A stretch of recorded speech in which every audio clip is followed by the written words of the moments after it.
नमस्कार मित्रांनो, माझ्या चॅनलवरती तुमचे खूप खूप मनापासून स्वागत आहे. तर नागपंचमी कधी आहे? तर आपण इथे जाणून घेणार आहोत की श्रावण महिन्यातील एक महत्त्वाचा आणि श्रद्धेचा सण म्हणजेच नागपंचमी. या दिवशी नागदेवतेचे पूजन करून कुटुंबाची सुख समृद्धीसाठी, आरोग्यासाठी आणि रक्षणासाठी प्रार्थना केली जाते. 2026 नागपंचमी 17 ऑगस्ट सोमवारी रोजी आहे. पंचमी तिथीच्या स्थानिक वेळेनुसार पूजेची वेळ बदलू शकते, त्यामुळे आपल्या गावच्या पंचांगानुसार अचूक मुहूर्त तपासणे उत्तम आहे. आपल्या पंचांगामध्ये उत्तम वेळ पाहूनच तुम्ही नागपंचमीची पूजा करू शकता.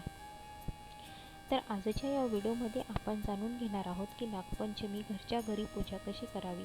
काही लोकांना समजत नाही की घरी पूजा कशी करावी नागपंचमीची. तर आज आपण व्हिडिओत सांगणार आहोत की पूजेसाठी कोणते साहित्य लागणार आहे. तर नागदेवतेची पूजा मांडणी करताना कोणते मंत्र म्हणावे, उपवास कधी सुरू करावा, भावासाठी उपवास कसा करावा, भावाला ओवाळणे कधी करावे, नागपंचमीला काय करावे आणि काय टाळावे. तर चला मग संपूर्ण विधी समजून घेऊया. नागपंचमीच्या दिवशी सकाळची तयारी करताना नागपंचमीच्या दिवशी सकाळी लवकर उठून स्नान करावे. त्यानंतर घरातील देवघर आणि पूजा करण्याची जागा स्वच्छ करून घ्यावी. पूजेच्या जागी एक स्वच्छ पाट किंवा चौरंग ठेवावा. त्यानंतर स्वच्छ वस्त्र अंथरून नागदेवतेची प्रतिमा काढावी. नागदेवतेची प्रतिमा तुम्ही कशी काढणार आहे, तर दूध घ्यायचं, दुधामध्ये थोडंसं हळद, कुंकू, अष्टगंध वगैरे टाकू शकता. त्यानंतर हळद कुंकू टाकल्यानंतर ते छानपैकी असं ते दूध फिरवून घ्यायचं. दुधाने काढायचं आहे नागदेवता, कारण की नागदेवतेंना दूध फार आवडीचं आहे. म्हणून थोडं एका म्हणजे छोट्याशा वाटीमध्ये थोडं दूध घ्यायचं, त्याच्यामध्ये हळद कुंकू, गंध वगैरे, तुम्ही तिथे लाल चंदन पण वापरू शकता. तर त्याच्या एक कापसाच्या गोळ्याने असं गोलसर म्हणजे एका काडी घ्यायची छोटीशी, त्याला ते कापूस गुंडाळायचा आणि त्यानंतर ते जे मिश्रण आपण तयार केलेलं आहे दुधाचं, त्याने एका कागदांवरती 5 नागोबा तयार करायचे आहे. तर तुम्हाला नागोबाची आकृती तर येत असेल. आपण त्याचं तोंड काढायचं आधी आणि ते आपल्या हाताने असं आडवं तिडवं जसा नागोबाचा आकार असतो तशा आकाराने तुम्हाला 5 नागोबा इथे तुम्हाला कागदावरती काढायचे आहे. त्यानंतर धातूची नागप्रतिमा किंवा उपलब्ध असल्यास नागाचे चित्र तुम्ही तिथे ठेवू शकता. पण तुम्हाला जर येत असेल तर तुम्ही कागदावरती पण दुधाने काढू शकता. तर आपल्याला महत्त्वाची गोष्ट म्हणजे जिवंत नागाला दूध पाजणे किंवा त्याला हाताने टाळायचे आहे. जिवंतपणे नागाला दूध पाजवू नका, कारण की हे आपल्याला जीवाशी तुमचा खेळ होऊ शकतो. तर तुम्हाला दिसला तर फक्त हात जोडायचे आहे लांबून. तर पूजेचे साहित्य तुम्हाला इथे लागणार आहे की नागपंचमीच्या पूजेसाठी साधारणपणे साहित्य कोणते ठेवायचे, तर नागदेवतेची चित्र प्रतिमा तुम्हाला जी सांगितली मी तशा प्रकारे तुम्ही बनवू शकता. नसेल तर तुम्ही तुमच्या पिंडीमध्ये सुद्धा नाग असतो. कोणी चांदीचा नाग बनवतो किंवा कोणी मातीचा नाग बनवतो. तुम्हाला ते पण सुद्धा इथे चालतो. नसेल तर तुम्ही बाहेरून चित्र मागवू शकता. पाट किंवा चौरंग, स्वच्छ वस्त्र, हळद कुंकू, अक्षता, फुले, दुर्वा, धूप, दीप, तेल, अगरबत्ती, नैवेद्य, फळे किंवा दूध किंवा पंचामृत, तुमच्या परंपरेनुसार तुमच्या घरामध्ये जी पद्धत आहे त्या पद्धतीत तुम्ही इथं पूजा करू शकता. त्यानंतर पाणी, सुपारी, नारळ उपलब्ध असल्यास दक्षिणा. घरच्या घरी परंपरेनुसार साहित्य कमी जास्त असेल तरी श्रद्धेने केलेली साधी पूजा तुम्हाला पावन होते. देवाला साधी भोळीच पूजा गरजेची असते.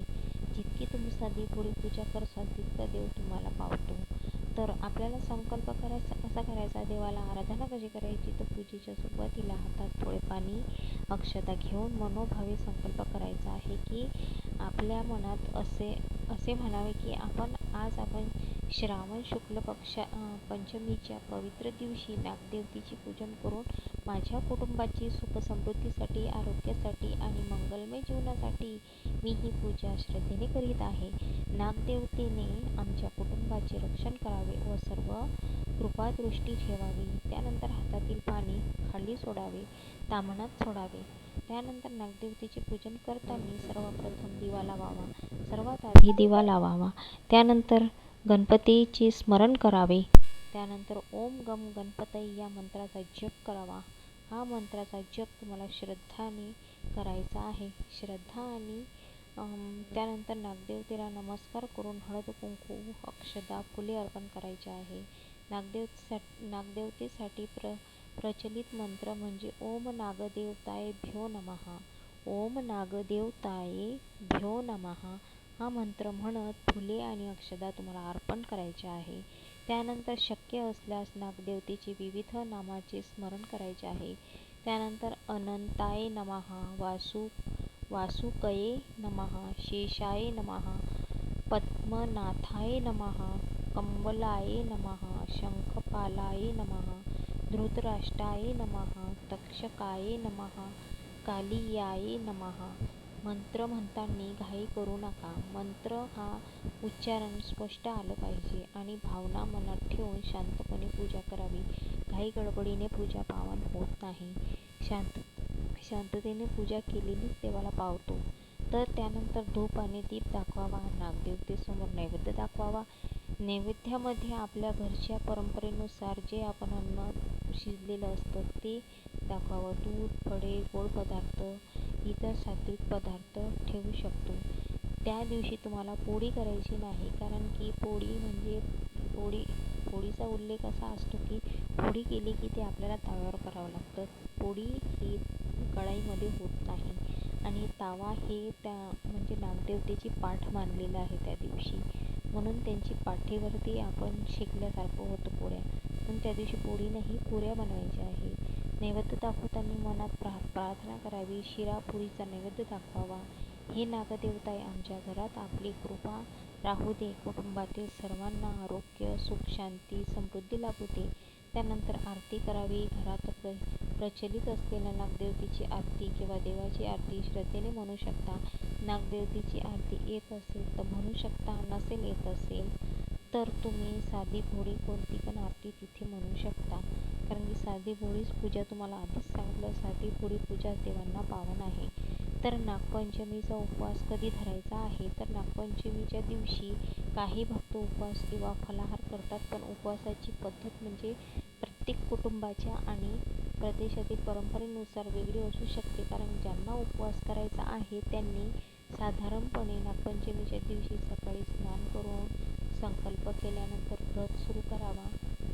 पूर्णपणे उपवास करणे आवश्यकच आहे असे नाही, पण आपल्या आरोग्याला योग्य असेल तसा फलाहार, साधा सात्विक आहार घेऊ शकता. त्यानंतर लहान मुले, आजारी व्यक्ती ज्यांना उपवासामुळे त्रास होऊ शकतो त्यांनी उपवास करण्यापेक्षा पूजा आणि प्रार्थनेवरच भर द्यावा. प्रार्थनाच ही फार महत्त्वाची असते. भावाचा उपवास आणि भावाला वरणी कसं करावे, भावाला ओवाळणी कशी घालावी? तर भावाचा उपवास करताना महाराष्ट्रातील काही कुटुंबांमध्ये नागपंचमीच्या दिवशी भावाच्या दीर्घायुष्यासाठी किंवा त्याच्या मंगलासाठी बहिणीने व्रत ठेवण्याची आणि भावाला ओवाळण्याची परंपरा असते. मात्र ही पद्धत प्रत्येक घरात सारखी नसते. तुमच्या घरात ही परंपरा असेल तर बहिणीने सकाळी स्नान करून देवपूजा करावी आणि भावासाठी मंगल कामना करावी. भावाला वरणे म्हणजे ओवाळणे कधी करावे? तर यासाठी घरची परंपरा महत्त्वाची आहे. सामान्यतः पूजा पूर्ण झाल्यानंतरच दिवसाच्या योग्य वेळी भावाला औक्षण किंवा ओवाळणी करता येते. त्यानंतर भावाला पाटावर बसून त्यांच्या कपाळावर कुंकू, अक्षतगंध तुम्ही लावू शकता. अक्षता लावताना फुलाचा हार किंवा फुलं अर्पण करावी. नंतर औक्षण करावं. भावाला नैवेद्य गोड पदार्थ खाऊ घालावा. नैवेद्य म्हणजे गोड पदार्थ खाऊ घालावा देवांना म्हणजे भावाला. भावाने बहिणीला आशीर्वाद देऊन प्रेमाने भेटवस्तू द्यावी. या विधीचा मुख्य उपदेश म्हणजे भावंडांमधील प्रेम, स्नेह आणि मंगल कामना ही फार महत्त्वाची असते. भावाला वरण्याची छोटी प्रार्थना करावी, कारण भावाला पण जेव्हा आपण ओवाळतो तेव्हा भावाला पण आपण सुद्धा आशीर्वाद द्यायचा, तो सुद्धा आपल्याला देतो.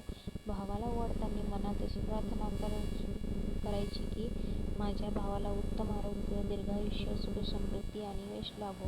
नागदेवतेची आणि नागदेवताची कृपा त्यांच्यावर सदैव राहो. त्यानंतर भावाला गोड पदार्थ खाऊ घालावा.